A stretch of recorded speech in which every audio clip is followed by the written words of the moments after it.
नमस्कार, मी सौ प्रियांका प्रशांत कोठावळे, सातारा शहर, सातारा जिल्हा, महाराष्ट्र राज्यातील रहिवासी असून पुणे येथील ब्रिजिंग ब्रेन्स तर्फे आयोजित पुण्यश्लोक अहिल्यादेवी होळकर यांच्या 300व्या जयंती वर्षानिमित्त ऑनलाईन वक्तृत्व स्पर्धेमध्ये सहभागी होताना मला विशेष आनंद होत आहे।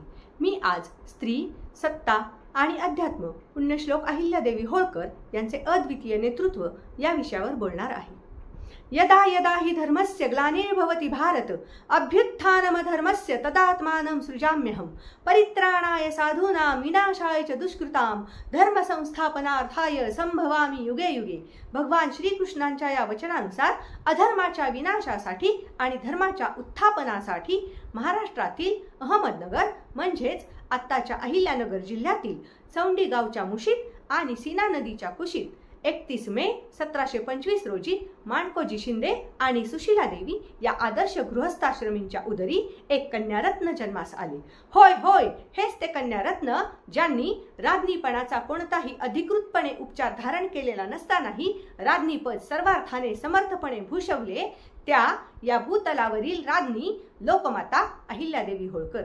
एका हातामध्ये शस्त्र आणि दुसऱ्या हातामध्ये शास्त्र धारण करून तब्बल 29 वर्ष आदर्श राज्यकारभार करणाऱ्या सर्वोत्तम स्त्री राज्यकर्त्या पुण्यश्लोक अहिल्यादेवी होळकर इसवी सन 1833 मध्ये वयाच्या अवघ्या 8व्या वर्षी होळकरशाहीचे संस्थापक मल्हारराव होळकर यांचे पुत्र खंडेराव यांच्याशी त्यांचा विवाह झाला। आपल्या प्रेमळ आणि सात्विक स्वभावाने त्यांनी सर्वांची मने जिंकून घेतली। एक आदर्श सून, पत्नी, माता अर्थात एक आदर्श स्त्री कशी असावी याचे सर्वोत्तम उदाहरण म्हणजे अहिल्यादेवी। मल्हाररावांनी अहिल्याची कुशाग्र बुद्धी हेरून त्यांची मुलकी कामात मदत घेऊ लागले। इतकेच नव्हे तर जाणीवपूर्वक रणांगणातही घेऊन जाऊ लागले। अनुभवाच्या शाळेत प्रत्यक्ष शिक्षण झाल्याने अहिल्यादेवी राजकारणात तरबेज होऊ लागल्या। इसवी सन 1754च्या अजमेरच्या युद्धात पती खंडेराव धारातीर्थी पडले। अहिल्यावर दुःखाचा डोंगर कोसळला। त्या काळातील प्रथेनुसार त्या सती जाण्यास निघाल्या, परंतु सासरे मल्हारराव यांच्या विनंतीनुसार त्यांनी अखेर सती न जाण्याचा निर्णय घेतला। त्यांच्या या निर्णयाने प्रजेला आनंदच झाला। त्यानंतर इसवी सन 1766 मध्ये सासरे मल्हाररावांचा मृत्यू, त्या पाठोपाठ 1767 मध्ये पुत्र मालेरावाचा मृत्यू, अशी अहिल्यावर एकामागून एक दुःखे येतच होती। परंतु खचून न जाता त्या या प्रसंगांना धीराने सामोऱ्या गेल्या आणि प्रजाहिताचा विचार करून सर्व धर्म समभाव, स्वातंत्र्य, समता, बंधुता व न्याय या पंचसूत्री तत्वावर राज्यकारभारास सुरुवात केली। राज्यकारभार पद्धतशीरपणे आणि शिस्तीने चालावा यासाठी कायद्याची नितांत आवश्यकता आहे हे त्या जाणून होत्या। त्यासाठी त्यांनी कायद्याची पुनर्मांडणी केली। राज्यकारभार करत असताना आर्थिक व्यवहारांकडे काटेकोरपणे लक्ष दिले। अहिल्यादेवींच्या न्याय व्यवस्थेवर प्रजाजनांचा दृढ विश्वास होता, कारण न्याय हा सोपा, स्वस्त, विनाविलंब आणि निपक्षपाती असावा अशी त्यांची धारणा होती। त्यांच्या राज्यकारभाराच्या काळामध्ये त्यांनी टपाल व्यवस्था योग्य राखली, क्रमबद्ध पद्धतीने नाणी पाडण्याची व्यवस्था सुरू केली।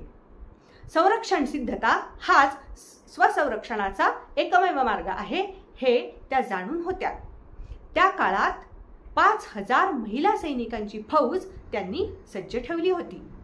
महिला सैनिकांची फौज सज्ज ठेवण्याचा पहिला मान अहिल्यादेवींचाच। असे असले तरी गरजेपेक्षा जास्त सैन्य त्यांनी राखले नाही। समकालीन राज्यकर्त्यांपेक्षा अहिल्यादेवींची दृष्टी आणि वृत्ती ही वेगळी होती, शांततावादी होती। अहिल्यादेवींच्या या वृत्तीचा अवलंब केला तर विश्वशांतीचा मार्ग निश्चितच सुकर होईल। पेशवे रघुनाथरावांना होळकरशाहीच्या दौलतीचा आणि वैभवाचा मोह सुटला। 50,000ची फौज घेऊन त्यांनी इंदोरवर चढाई केली। त्यावेळी त्यांना पाठवलेल्या खलित्यामध्ये अहिल्यादेवी म्हणतात, माझे राज्य हिरावून घेण्याचे कपट रचून तुम्ही आलात, मला दुबळी समजलात की खुळी।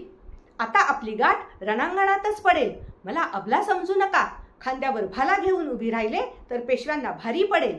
अशा अहिल्यादेवी म्हणजे तळपती समसेर आणि लखलखती वीज होत्या। रणांगणात रणरागिणी असलेल्या अहिल्यादेवी तितक्याच धार्मिक आणि आध्यात्मिक वृत्तीच्या होत्या.